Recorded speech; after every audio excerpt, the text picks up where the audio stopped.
do is we're going to move through the Renaissance today. And the Renaissance is a very important part of your history, obviously. But there is no Renaissance without art. In fact, there's not a lot of things without art. There's no, we talked about angels, right? There's no angels without art because they're ethereal. And so what is art? Art is making the ethereal manifest. That's what art does. That's what words do. Poetry does it too. It's not just visual art. There's music does it as well. But it's really, really the visual component that creates our reality. So like, let's say you want to talk about an experience you had, an angelic experience, right? You had a vision, let's say. Your room was filled with light and you heard the angels sing. You can tell somebody that all you want. But if you paint a glorious picture of angels, right, then you manifest it into reality. And so that's what art does. Art is a manifestation. Now, it can be manipulated just like anything else, right? It can be used as propaganda because it's so powerful. Well, during the Renaissance, we have a time period where we are expanding consciousness. And I have a picture behind me of planets. And the reason I bring this up, and I hope that you guys can all bear with me with my solar enthusiasm, okay, of the solar bodies, because for me, they pretty much connect to our history. So here we have the discovery of 3 outer planets. These planets are, you cannot see them with your naked eye, right? These are the planets that you need a telescope for. All the other planets were seen by the Greeks and the ancients and the Egyptians, but these planets were only discovered pretty recently, okay? Now I'm going to prove to you and show to you a really exciting fact. Hopefully you'll be excited about it. There is an interconnectedness between art, human consciousness, and the discovery of planets. How so? Okay, Uranus was discovered in 1781, the first telescope that was able to reach that far. During this time period, and we're about to enter this, so I'm giving you a little heads up, we have the French Revolution. We have individualism, which is starting in the Renaissance. We're going to get through the Renaissance today pretty much, and we are going to jump into, on Thursday, this most exciting part of human evolution. So Uranus was discovered, and humanity decided to break free of its constraints. And that's what Uranus represents astrologically. Okay, Uranus is freedom and independence, right? It rules Aquarius. It rules the mind, intellect, lightning. Lightning moments of inspiration, and here we have Pluto. Okay, Pluto was discovered 1930. All right? Pluto rules the underworld. Pluto is Hades, right? In Greek mythology, Pluto is Hades. He's the ruler of the underworld. So what is discovered during this time period? Psychology. What is psychology? Psychology is your deep, hidden desires, concepts, things that you don't express to the world, Freud and Jung. And we're going to talk a lot about that in surrealism, because everything is created at the same time. So you have surrealism and psychology develop at the same time. At the same time, Pluto is discovered. And Pluto represents the hidden aspect of yourself. Okay? Put them in the wrong order. That's okay. We'll go back. I'll fix it later. But 1846, so just switch Neptune and Pluto, okay? Neptune represents, it's during the Romantic and Victorian times, okay? Neptune represents the feminine. It's Poseidon. It's the ocean. It's the water. Of course, these are all named after Greek gods. Why? Because we kept the tradition, right? You don't just go and name Mars, and then we find another planet and we don't keep the tradition to the Greek mythos, right? No, we wouldn't do that. And if we found another planet today, it would also be named after another Greek god. So here we have Neptune, and Neptune is the mystery, it's the romance, it's the feminine, it's Pisces. Okay? So what do we have during this time period? We have Romanticism and the Victorian age, and women become a thing. Women become important.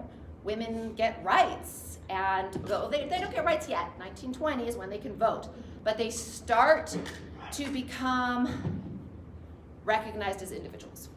And the Victorian age is when women start reading books and educating themselves, and Queen Victoria comes to the surface, and all the paintings are very feminine. And I'll fix that in my slideshow. I just wanted to point that out. Okay, so we're gonna go through these eras and you're gonna see how it connects and to everything. So art is not in a vacuum at all in any way, but I've already shown that to you. Rene Descartes, but he's a little later. He's a little bit later down the timeline.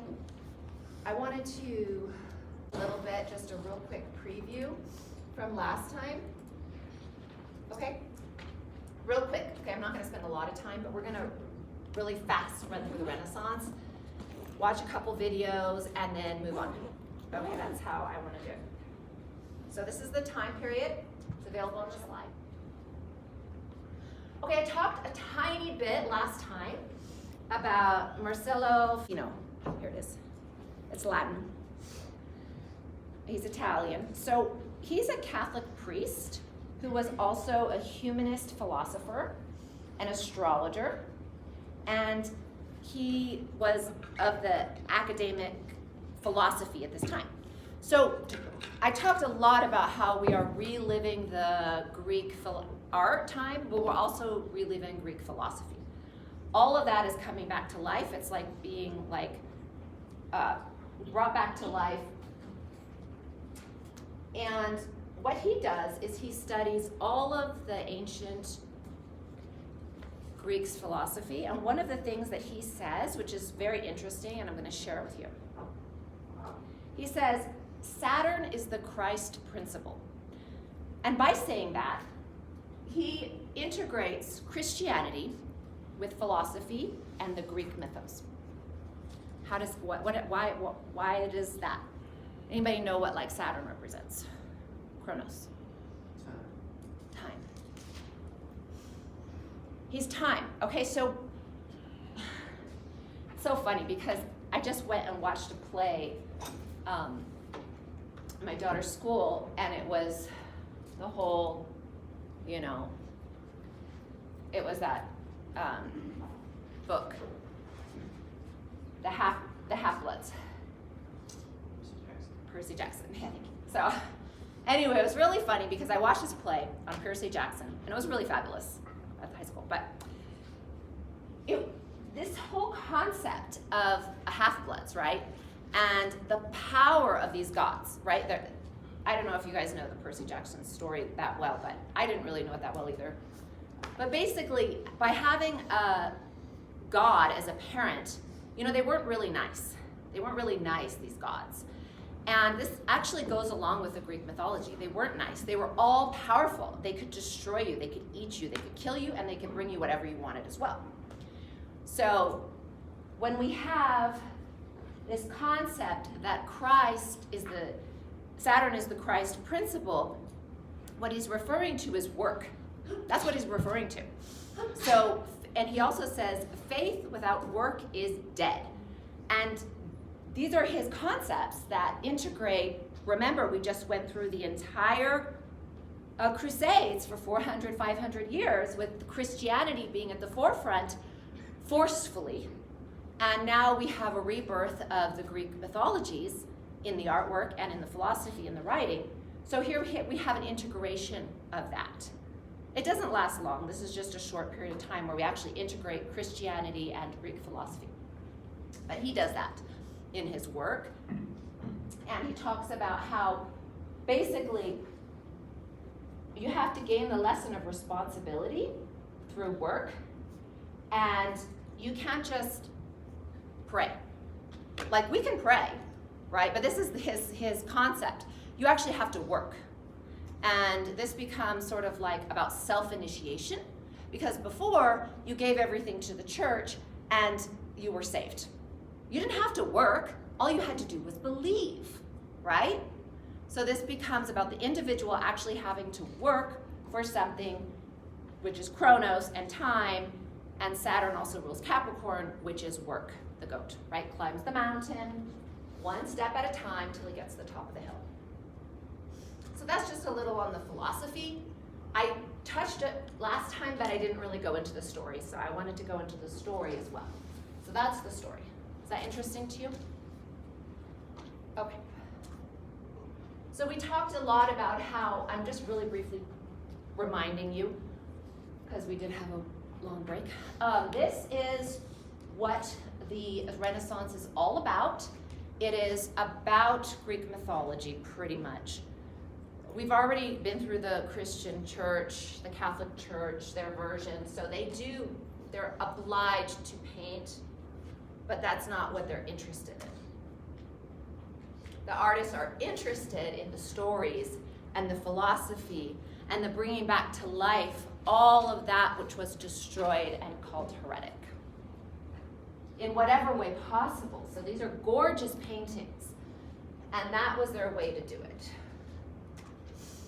Remember, I talked about how this looks like a Christian painting, but it's not. It's the Titans.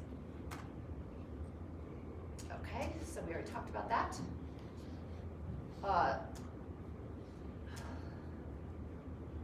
Okay, we'll come back to this little video on the Renaissance. I showed you need to know these artists because there's an assignment regarding it. So you have a question on that? Okay, move on. Okay, Leonardo, we talked about Leonardo, and we watched that video, so if you weren't here, you need to make that up. This is how he has layers inside of his paintings. So he originally had what was like, it was very heretical artwork underneath his Christian artwork. And so you can see it through the layers. They even use the word paganism, which I don't agree with. Okay, I don't agree with the word paganism because it's too broad of a term. That literally means anything that, picking flowers, right, as herbs, paganism, no. That's just throwing out language. But this is, he went to study with the Egyptians. He wanted to learn about more occult things, and he was a rebel of his time, right? We talked about that. Okay, the screensaver of his artwork. Michelangelo, I'm going to show you something here. This is the tour of the Sistine Chapel. So we can take a little tour of it together. Now, if you go there yourself, you're not going to have this experience because you'll be around probably 200 people in a room. Not more, I don't know. Somebody's been there? Anybody been there? No? Yeah, they let a certain amount of people in and it's a lot. So this is the Sistine Chapel, pretty phenomenal, yeah? And that's the ceiling. So obviously Michelangelo did not do that by himself, okay? One man does not create this, but he gets all the credit, right? You don't see the names of all the people who worked under him like you do today in a movie, right? Probably hundreds of artists were working with him to create this, but he was the designer and the main artist. And you can tell he was very devoted to the church, unlike his counterpart and friend and colleague, because these guys all were alive at the same time. Raphael, Leonardo, and Michelangelo. And they were all part of the same sort of like friend group, kind of knew each other. And they're different ages though. Okay, so let's go to this. So Raphael is most important for his school of Athens, his fresco painting. So it's very important that you understand that one. Of course, this also looks like a religious painting, but there is no Christ in this painting. There's no religious figures. There's no Mother Mary. There's nobody. It's all Greek philosophers. But it is held in the same esteem, right? And this is where we break through. Composition becomes a really important subject, and art, even though these are religious thematics, the artists don't really, they care what they're doing, but they're really in it for the visual effect, right? That's what their goal is. Their goal is to show off their skill, and they just do these repetitive scenes because they are being commissioned. They're being commissioned, and this is how they make their money. But they take this and they just go off on their own tangents with them. Okay, so now we have the Fibonacci guy. He also was part of the Italian Renaissance real early on. And he brought back what was Greece, right? This is math from Greece. Now, if any of you become educators and teachers, I hope that you teach this as math, because to me this is math, right? And the Renaissance man, woman, would study sacred geometry as math, and it wasn't separated from art. We talked about Sandro Botticelli already. He was a very, very young artist, probably 14 when he painted some of his biggest masterpieces, and he lived with the Medici family. So remember, the Medici family is what funds the Renaissance. And I already talked about this. I'm just doing a review. We're moving on. Here you can tell that this is actually a different style than what we've seen before, right? This is a little different style. This is more his own style, his own twist on it, and it's about beauty, and the subject matter is irrelevant. Here again, we have his Greek mythology painting and the Mother Mary held in the same esteem and painted in a very similar way. You already watched that. Okay, Filippo Brunelleschi is the one who created the dome in Florence. And this was created during the plague, and it took a long time. You can do some research on it if you're